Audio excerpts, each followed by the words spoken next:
오늘 말씀의 제목은 화 대신 은혜라는 제목의 말씀을 증거하도록 하겠습니다. 화 대신 은혜. 자, 우리가 지난주 월요일부터 이제 예수님의 말씀을 따라갈 때에 장소가 어디냐면 예루살렘의 성전이 되겠습니다. 예수님께서는 총 마태복음에만 4번에 걸쳐서 십자가 복음에 대해서 밝히 말씀하셨어요. 그러니까 예수님께서는 십자가 고난과 죽음 그리고 부활에 대해서 감추신 적이 없으신 것이지요. 총 4번에 걸쳐서 밝히 십자가 고난을 당하실 것과 그리고 그 십자가 고난을 당할 수 있도록 예수님을 빌라도 법정에 넘기는 자들이 대제사장들과 바로 백성의 장로들임을 분명하게 말씀하셨습니다.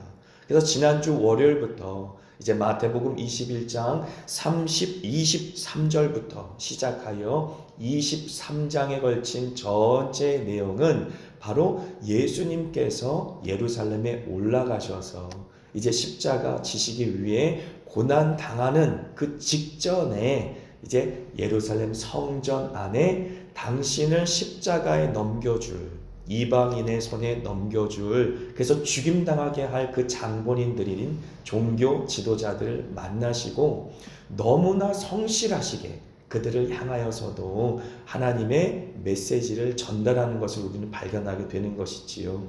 그래서 우리가 성경 말씀을 읽으면서 때를 얻든지 못 얻든지 열심히 하나님의 말씀을 증거하는 것은 우리의 본분이다 라고 하는 것이 예수님의 사역을 통해서도 읽혀진다 라고 전했습니다.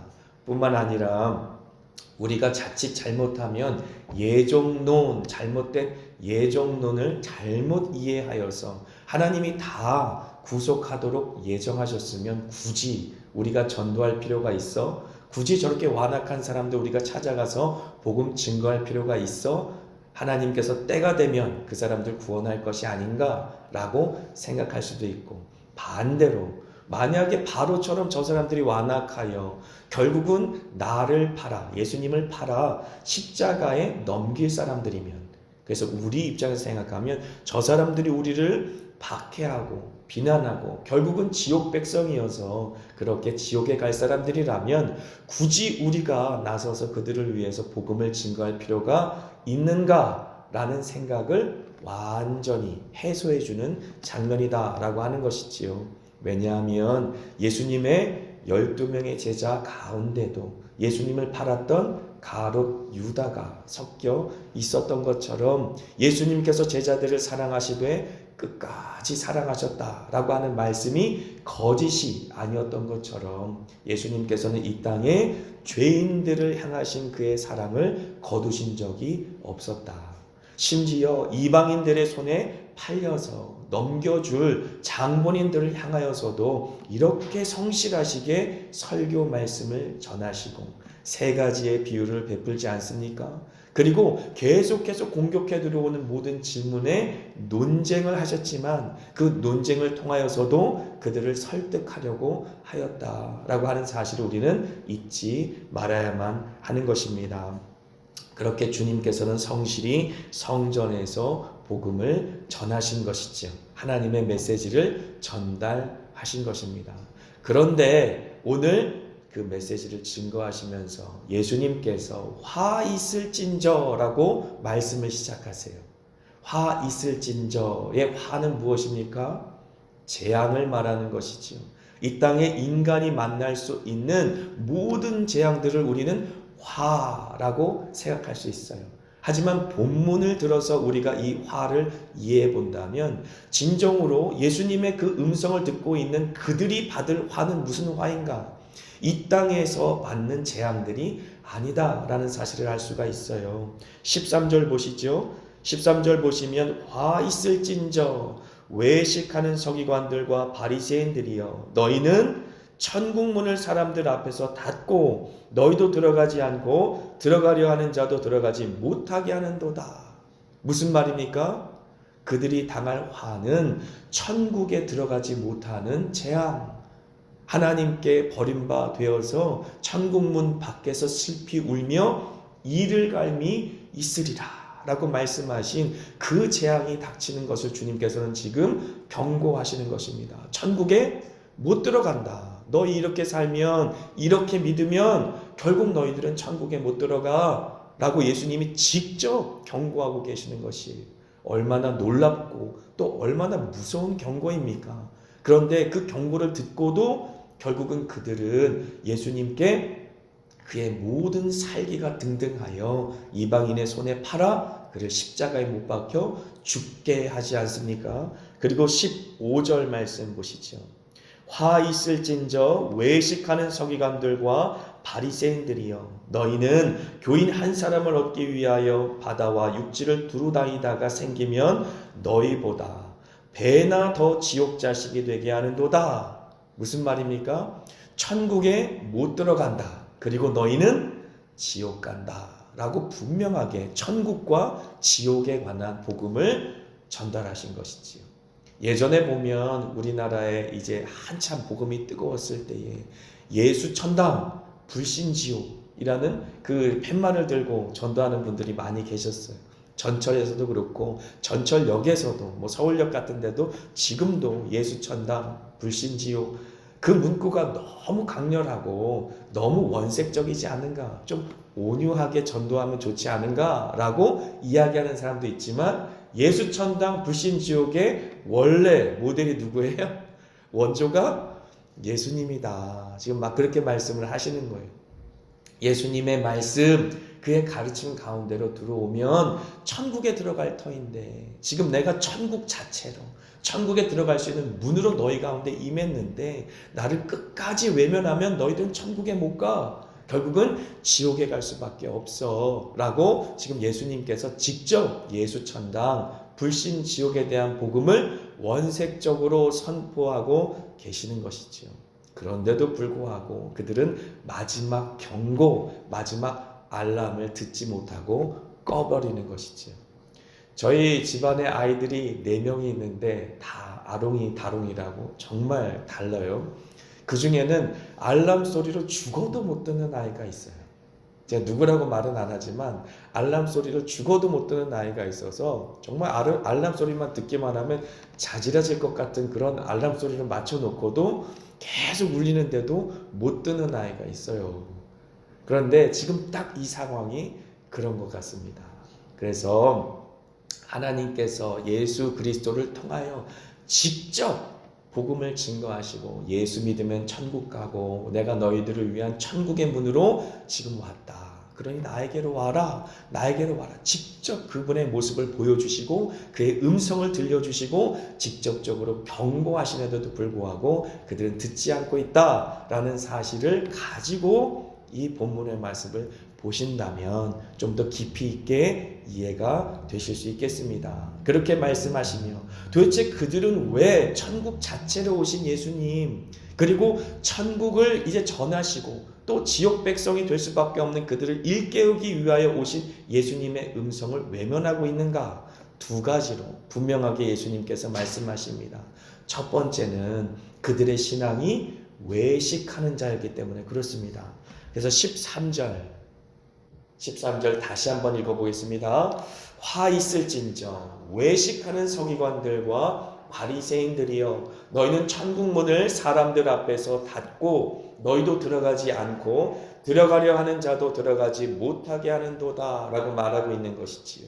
화 있을진저, 큰 재앙이로구나. 너희들의 인생에 큰일이 오구나. 정말 큰일 났구나. 왜냐하면 그들의 모습이 외식하고 있었기 때문에. 그런데 이 외식한다라는 단어 자체가 위선자라는 뜻을 갖고 있어요. 겉과 속이 다른 것이지요. 그래서 이제 이 문화적인 배경으로는 그리스 로마 문화를 가지고 이 단어를 본다면 좀 쉽게 이해가 될 것입니다. 당시는 로마가 이스라엘을 통치하던 시기이지만 문화적으로는 그리스 문화가, 이제 헬라라고 말하는 그리스 문화가 그 모든 유럽 지역을 이제 다 지배하던 시대입니다. 혹시 알렉산더 대왕이라고 들어보셨습니까? 전 세계를 지배하려고 했던 알렉산더 대왕이 열심히 전쟁을 일으킨 목적은 땅 따먹게 하려고 했던 것이 아니다라고 해요. 왜냐하면 알렉산더 대왕의 마음속엔 어떤 생각이 있었냐면 전 세계 사람들은 다 미개하다. 왜냐하면 이 그리스의 철학과 문화와 문물, 정말 높은 그들의 사고를 알지 못하기 때문에 그들을 다 정복해서 내가 계몽시킬 거야 라고 그렇게 생각하고 알렉산더 대왕이 전 세계를 정복했다고 해요. 실제로 굉장히 넓은 지역을 정복했지 않습니까? 나중에 급사해서 이제 그 꿈을 다 이루지는 못했지만 알렉산더 대왕이 점령했던 모든 지역을 나중에 누가 또 똑같이 통치합니까? 그 뒤에 나타난 로마가 그대로 통치해요. 그러니까 군사력, 정치력, 경제력 이 모든 면에서는 로마의 것이 이제 통치의 기반이 되겠지만 문화적인 측면에서는 그리스 문화가 기반이 되기 때문에 우리는 그것을 그리스 로마 문화라고 불러요. 그래서 신약 시대의 배경은 그리스 로마 문화를 가지고 봐야 이해가 되는 것이지요. 그 그리스 로마 문화를 갖고 이 외식한다라는 단어를 보게 되면 그리스 문명 속에는 연극이 굉장히 유행했다고 해요. 그런데 그 연극은 마치 원형 경기장 같은 데 있지 않습니까? 그런 데서 연극을 하는데 여러 명이서 연극을 하는 것이 아니라 배우는 한 명이고 그 배우 한 명이 여러 개의 가면을 바꿔 쓰면서 연극을 하는 것이지요. 우리 문화 속에도 탈춤도 있고 또 가면극도 있고 중국의 문화 속에도 그런 문화가 있기 때문에 충분히 이해할 만한 그런 모습이지 않습니까? 그래서 여러 개의 가면을 들고 나와서 가면을 바꿔가면서 한 사람이 여러 배역을 하는 것이지요. 그런데 연극을 보는 관객들은 실제로 그 연극 배우 얼굴을 볼 수 없다고 합니다. 그래서 그 모습을 보면서 이제 외식한다라는 단어가 나왔다라는 것이지요.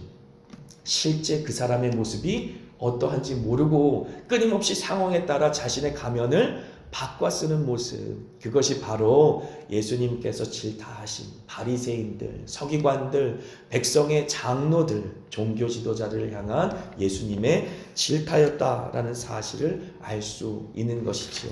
그리고 두 번째 예수님께서 질타하신 것은 바로 그들의 영적인 눈이 멀어 있다라는 질타입니다. 16절의 말씀 같이 한번 읽습니다. 화 있을진저 눈먼 인도자여 너희가 말하되 누구든지 성전으로 맹세하면 아무 일 없거니와 성전의 금으로 맹세하면 지킬지라 하는도다. 아멘. 나중에 18절에 보면 제단과 예물을 들고 있어요. 제단으로 맹세하는 것과 예물로 맹세하는 것을 똑같은 말씀으로 성전에 맹세하는 것과 금에 맹세하는 것으로 함께 이야기합니다. 그러므로 성전과 제단은 하찮은 것이고 오히려 그들이 주목하는 것은 그 성전에 드려지는 금과 그리고 예물에 주목하는 것을 알 수 있는 것이지요. 그래서 신앙의 본질은 놓치고 외적인 형식에 갇혀 있는 그들, 그리고 이 땅 가운데 살아가면서 어떻게 보면 그들이 누릴 수 있는 현세적인 축복, 그리고 현세적인 기복을 우리가 그들이 추구하고 있다는 사실을 알 수 있는 것입니다. 그래서 20절부터 21절까지 말씀 제가 읽어드리면, 그러므로 제단으로 맹세하는 자는 제단과 그 위에 있는 모든 것으로 맹세하며 또 성전으로 맹세하는 자는 성전과 그 안에 계신 이로 맹세합니다 라고 예수님께서 가르쳐주고 계시는 것이지요. 예수님께서 밝히 그들의 잘못을 지금 정정해주고 계시는 장면입니다. 이 제단이라는 것도, 그리고 제단이 있는 성전이라는 것도 결국은 오실 예수 그리스도의 예표가 되지 않습니까? 그림자 혹은 모델이라고 말할 수 있을 것이에요.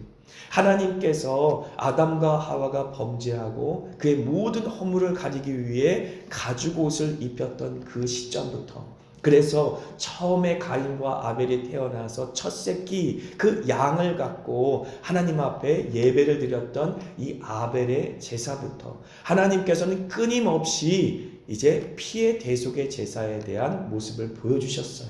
그 피의 대속의 제사의 모습은 오실 예수 그리스도, 하나님께서 이제 아담과 하와에게 전달했던 첫 번째 복음의 내용 그대로 여인의 후손을 통해 이 땅 가운데 오실 메시아, 하나님의 아들을 바라볼 수 있는 그림으로 이 땅 가운데 주신 것이지요. 실제적으로 동물을 죽였기 때문에 사함을 받는 것이 아니라 하나님께서 주신 복음, 여인의 후손을 통해 그를 그 모든 대속의 역사, 마치 어린 양처럼 하나님의 어린 양이 되어서 이 땅 가운데 도살장에 끌려가는 어린 양이 되어 들레지도 않고 외치지도 않으며 잠잠하게 우리의 죄를 대속해 주실 그 예수 그리스도를 보여주기 위해 하나님께서는 이스라엘 백성들에게 율법을 주셨고 율례를 주셨고 성전을 주셨고 그 성전 안에 바로 이제 그 제단이라는 것을 허락하셔서 그 위에 예물을 올려드리고 하나님 앞에 예배할 수 있도록, 그래서 복음 안으로 그들을 초대하는 그 모든 그림자로 제단과 성전과 율법과 율례들을 주셨다라고 했는데, 그들은 바로 그 원형이신 하나님께서 약속하셔서 진짜 보내주신 예수님이 눈앞에 있는데도 지금 알아보지 못하기 때문에 완전히 영적으로 눈멀어 있다라는 사실을 완전히 확증해주고 있는 장면이다라고 할 수 있는 것이지요. 예수님께서 너희들이 눈멀었다, 맹인이다, 그래서 눈먼 인도자다라고 말하는데 우리는 전적으로 동의할 수밖에 없는 것이에요. 왜냐하면 예수님의 예표가 될 수 있는 모든 말씀을 받은 이스라엘 백성들인데, 그 백성들의 리더라고 할 수 있는 사람들이 실제적으로 그 모든 약속이 성취되어 이 땅 가운데 육신을 입고 오신 예수님이 눈앞에 있는데도 알아보지 못하고 오히려 반역하고 그를 죽이고자 꾀하는 장면은 우리가 볼 때에도 너무 답답하지 않습니까? 그러므로 예수님께서 그들로 눈먼 맹인이다 라고 말하는 것은 너무나 지당한 말씀입니다. 사실 예수님을 이방인의 손, 로마인의 손, 그래서 빌라도 법정에 세운 장본인들은 사내들인 공회원들이에요. 사내들인 공회라고 하는 것은 비록 로마가 이스라엘을 지금 점령하고 있지만 이제 유대 땅에도 종교적인 법, 일반적인 그 우리가 형법 말고도 우리가 형법 말고 뭐가 또 있죠? 민사법이라고 하나요? 이런 민사법들, 이런 것들을 이제 할 수 있는 법정이 이스라엘 가운데 허용되었어요. 그 법정을 사내들인 공회라고 말하는데, 그 사내들인 공회 가운데는 70명의 의원이 있었고 대제사장도 있었기 때문에 총 72명이 사내들인 공회원으로 구성되었다. 리더는 대제사장들이 될 수 있겠지요. 그리고 바리새인들, 그리고 사두개인들이 그 회원의 중심 역할을 하고 있었다라는 것이지요. 지금 어떻게 보면 예수님께서는 그 사내들인 공회원들을 향해 마지막 메시지를 전달하고 계시고, 그들은 끝까지 이 땅 가운데 하나님의 약속을 성취하기 위한 메시아 예수님을 외면하고 계신 장면을 우리는 보는 것이지요. 그러니 눈먼 맹인이요 또 눈먼 인도자다라고 할 수 있는 것이 아닙니까? 요한복음 9장 39절부터 41절 우리 같이 읽습니다. 예수께서 이르시되 내가 심판하러 이 세상에 왔으니 보지 못하는 자들은 보게 하고 또는 보는 자들은 맹인이 되게 하려 함이라 하시니, 바리새인 중에 예수와 함께 있던 자들이 이 말씀을 듣고 이르되 우리도 맹인인가?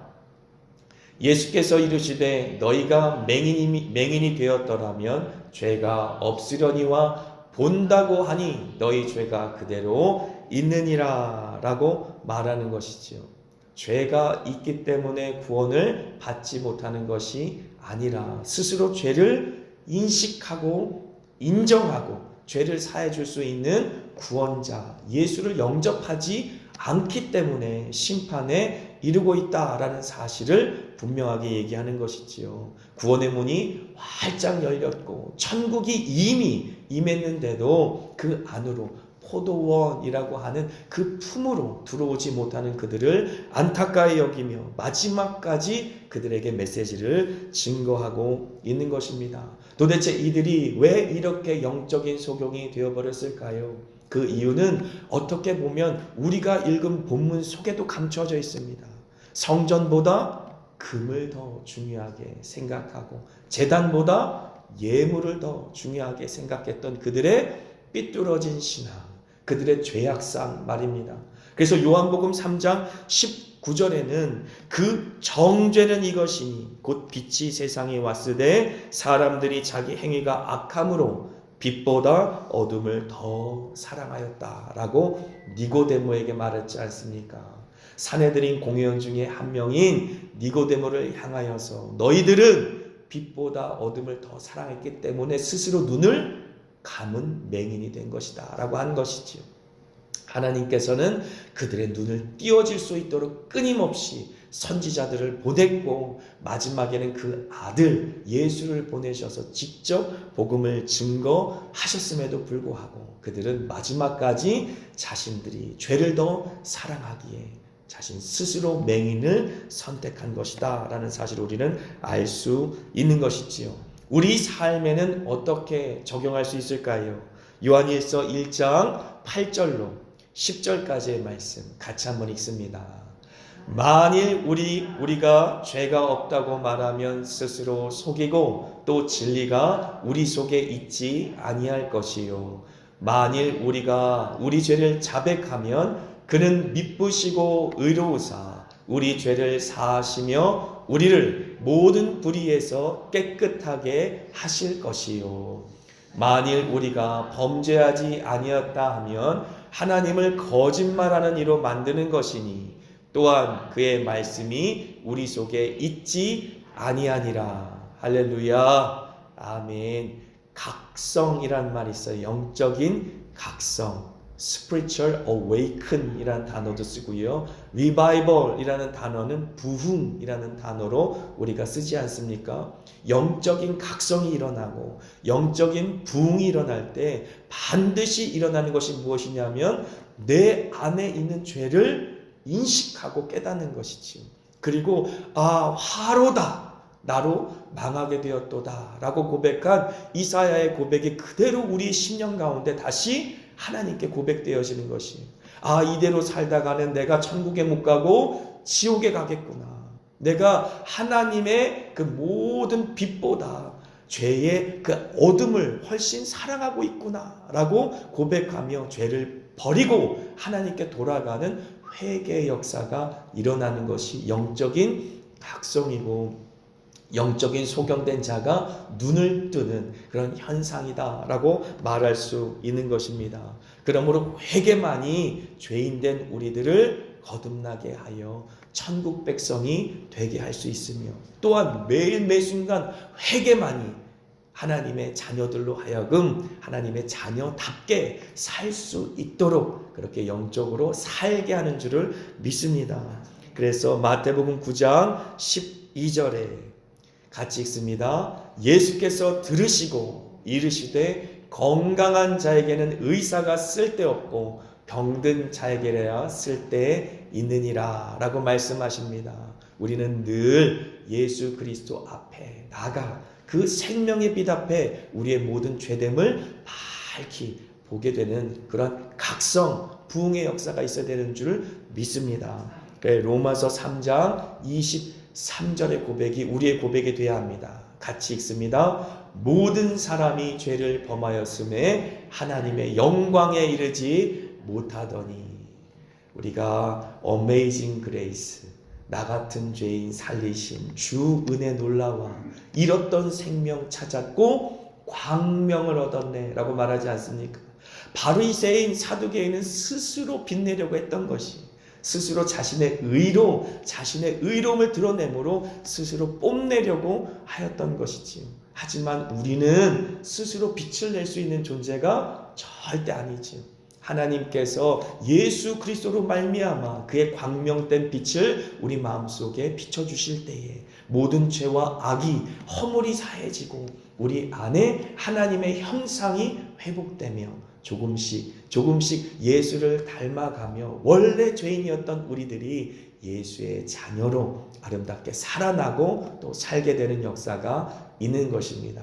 자, 말씀을 마무리하겠습니다. 제가 적용하는 것으로 말씀을 이렇게 정리했는데 우리 스스로도 한번 생각해 봤으면 좋겠어요. 우리가 바리새인처럼 외식하는 자 혹은 회칠한 무덤처럼 외적으로는 종교성이 가득한데 우리 내면 속으로는 죽은 뼈가 가득한 더러움이 가득한 그러한 이중적인 신앙생활을 하지 않기 위해서는 어떻게 보면 종교적인 율법, 외적인 종교성에 충족하는 신앙에서 벗어나야 한다라고 생각합니다. 그렇다면 우리가 한 가지 지켜야 될 것이 있어요. 이제 여기에 자녀들이 저는 한 명도 없는 줄 알고 이 말씀의 마무리를 준비했는데 지영자매가 여기 앉아 계시고 주영 형제가 있어서 어떻게 보면 이 군사 기밀이 노출되는 걸 수도 있겠지만 우리가 이 자녀들한테 그런 교회 네가 이렇게 예배에 참여해라 예배에 와야 되지 않겠냐 하고 야단을 치면 안 돼. 야단을 치면 안 돼. 왜냐하면 야단을 치게 되면 어떤 일이 벌어지냐면 이 외적으로 내가 예배당에 앉아와서 앉아만 있어도 엄마가 만족하니까 아빠가 만족하니까 외식하는 신앙이 자동적으로 습관적으로 될 수밖에 없는 것이. 그래서 우리가 이 말씀을 받으며 우리 스스로에게 어떻게 적용해야 되냐면 교회 안에 있는 것으로 만족하면 안 됩니다. 우리 다음 세대가 교회 안에 있는 것으로 만족하지 말고 예수 안에 있는 것으로 만족해야 합니다. 믿으시기를 바랍니다. 그래서 교회에서 얼마나 열심히 신앙생활, 종교생활 하는 것으로 아이들의 신앙을 우리가 평가하면 안 돼요. 예수님과의 관계가 얼마나 친밀한가, 이놈이 얼만큼 예수님을 알고 있는가, 개인적으로 얼만큼 예수 그리스도와 친밀한가, 이 사실을 우리가 깊이 깨닫고 만약에 우리 자녀들이 예수님과의 친밀한 관계가 없다면 그 친밀한 관계를 위해서 기도해야 한다라고 하는 것이지요. 그래서 이 말씀 받으실 때에 그렇게 받았으면 좋겠습니다. 이 밤 기도하실 때 하나님께서 주신 말씀 꼭 붙들고 기도함으로 승리하시길 축복합니다.